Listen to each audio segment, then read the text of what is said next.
The only way to get weight down is with a unibody. I don't think so. These guys are relying on, can't think of another word but bullshit artists. Show me the data. And they didn't have it. That's a bad way to do business. This is less expensive, a lot less expensive than we thought. It's got a lot more power than we thought. We were wrong. Power out of that thing is a lot more than what we had anticipated. If you want to try and do any mining in the United States or Canada, forget it. I mean, there's always somebody there with a big sign and a sad face. I think that GM has made some really bad bets. I think that the big loser right now is going to be Volkswagen. You don't have Volkswagen on your chart. It's under others. Oh. I can't suffer a fool, and I will not get in an argument with an idiot. And so they can yak on all they want, but I did everything from filing to barbering to machine cutting, everything, including heat treat in some cases. Nobody's going to tell me anything about anything. They're absolutely astounding.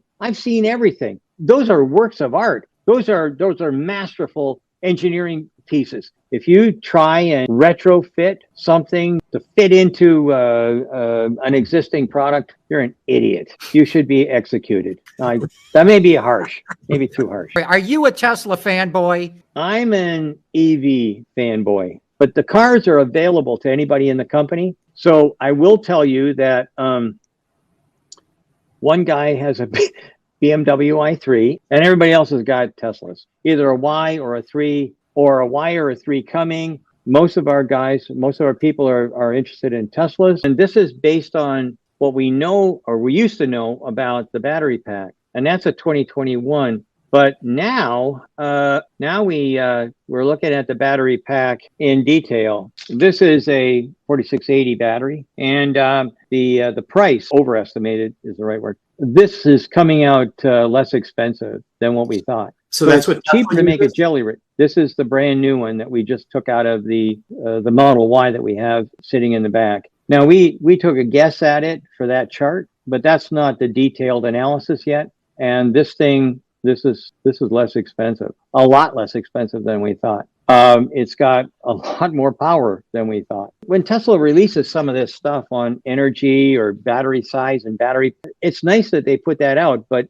we have to do our own testing to make sure that our customers get the absolute truth. We were wrong. Power out of that thing is a lot more than what we had anticipated. And the weight is about where we said, but the canisters are thinner than we thought. The canister is thinner, which means that the battery has more of the chemicals and the componentry to put this thing together and generate electricity. This is called a jelly roll, and a jelly roll is a whole lot easier to put together than anything that's rectangular in shape. And there's a lot less things that can go wrong. And if it does go wrong, throw it away, get another. And what do you do with it? Well, it just gets dumped into a big vat, and then they recycle it. And all of a sudden now, the lithium is cheaper. The nickel is cheaper. You can recycle the cobalt. If you want to try and do any mining in the United States or Canada, forget it. I mean, there's always somebody there with a big sign and a sad face. And we've got to get rid of that. Anyway, this is what I'm predicting. I think that China is going to wind up with about 26%.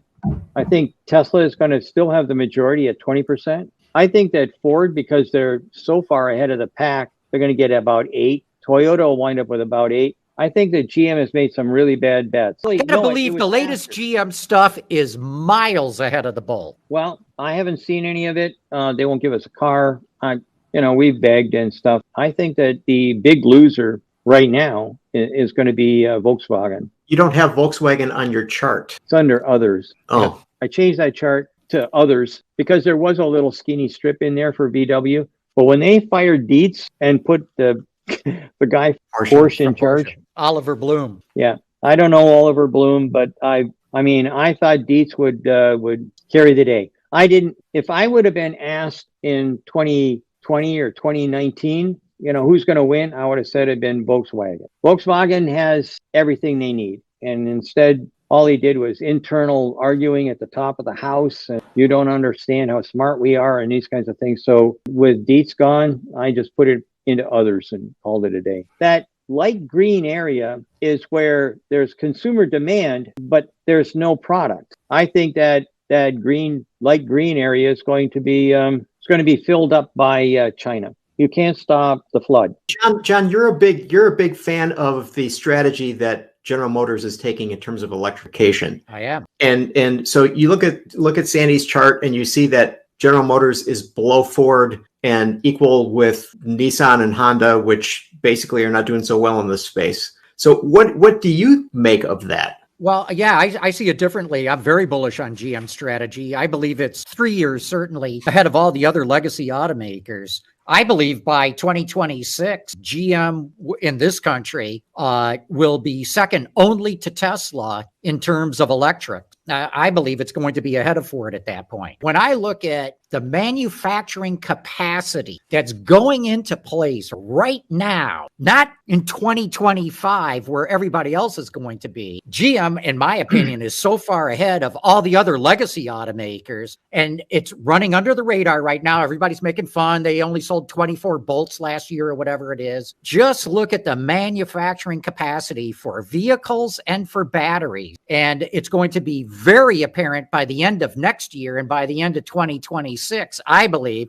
everyone's going to say, how the hell did GM catch up so fast? You'll notice that I have them on the list. I don't have Volkswagen there.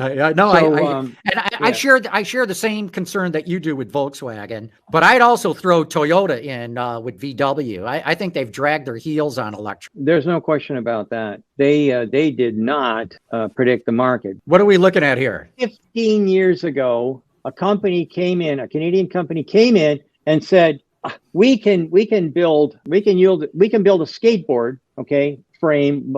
I don't care whatever you call it, but let's call it a skateboard, and we can do it in casting. 15 years ago, I could not convince anybody to look at it. Sandy, you really don't understand. The only way to make a car is with unibody. I don't think so. The only way to get weight down is with a unibody. I don't think so. These guys are relying on, can't think of another word, but bullshit artists. But anyways, did they get the data? Show me the data. And they didn't have it. Well, that's what everyone says. That's a bad way to do business. Look at that. 171 pieces of metal highlighted. And look at the different colors because they color coded it. That's high strength, aluminum, boron, mild steel, all welded together in such a fashionable way. And then you look at that one. You look at the other one. Oh yeah, 2 pieces of metal highlighted, 1,600 less welds.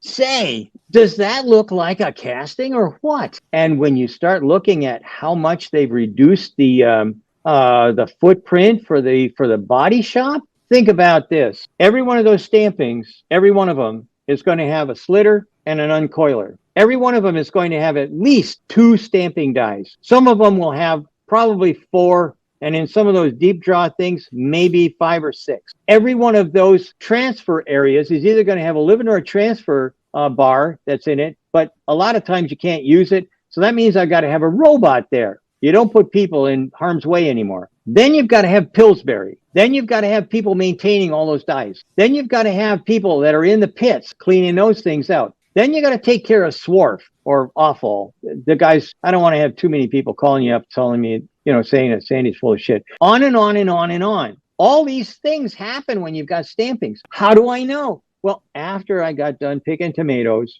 I became a tool maker.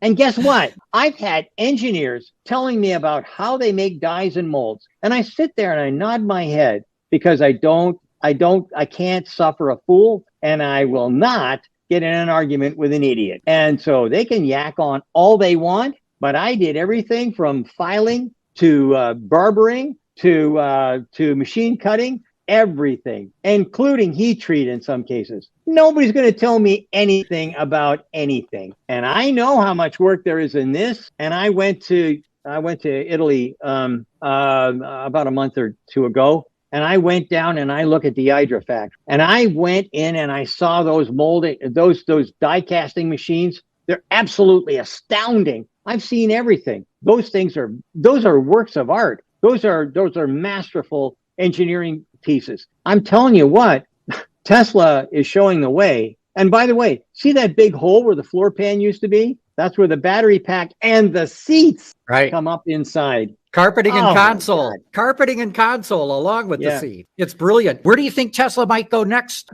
I think what they're going to have is a cage design similar to what what was happening with the BMW i3, the safety cage or the safety module, whatever they want to call it. And I think your roof bows, your A pillar, B pillar, D pillar, those are all going to be casting. I mean, there's no reason why we can't do that, but I'm not sure is whether or not they're going to be aluminum. There's a lot of reasons for using steel for those parts to get around that and whatnot and move toward something that's a different type of material. That's going to take some serious engineering. The material that they use for the castings now are seriously different than normal. Those things fill up in less than a second. They fill up in less than a second. That's unreal. And it is unreal. So that material had to go through a lot of testing and validation before they could make that happen. That's what I like about these aluminum castings. They're perfect. Dead and if nuts. you've worked in a plant,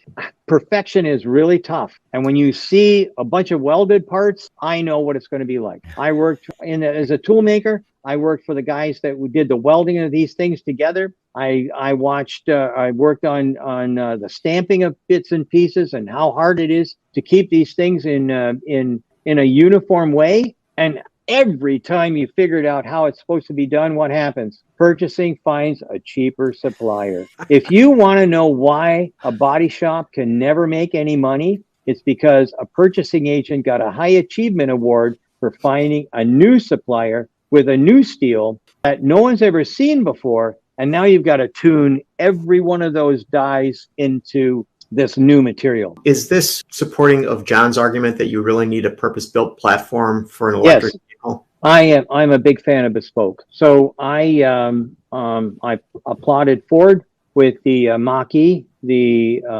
Lightning. It's kind of like a rolling chassis already. So sticking a battery pack in there, that was a no-brainer. But for anything else that's coming down the pike, if you try and retrofit something to fit into an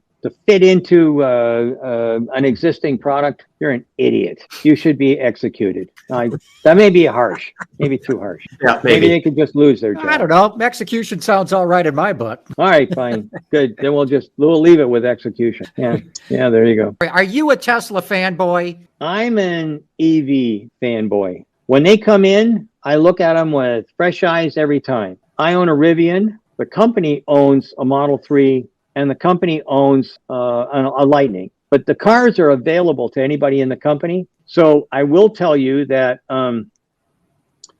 one guy has a BMW i3. One guy has a BMW i3. One guy has a BMW i3. And then so who has the other odd electric vehicle? And everybody else has got Teslas, either a Y or a 3, or a Y or a 3 coming, or actually one person is ordering an X. I got to check and find out how they can afford that on my wages. I mean, I couldn't justify it. But anyway, I mean, you start working on this stuff. We've all worked on ICE vehicles. Doesn't take long for a smart person to figure out which ends up. Most of our people are interested in Teslas. Every kid wants them right now. That's what you've got to remember. The guys that are going to make the difference between winning and losing is not the clown who's got $150,000 or whatever it is to buy a Hummer. It's going to be the dad who's listening to his son or daughter saying, I want an EV. And the dad's going, well, you can have an EV, I guess. Doesn't look like there's much money in the old purse.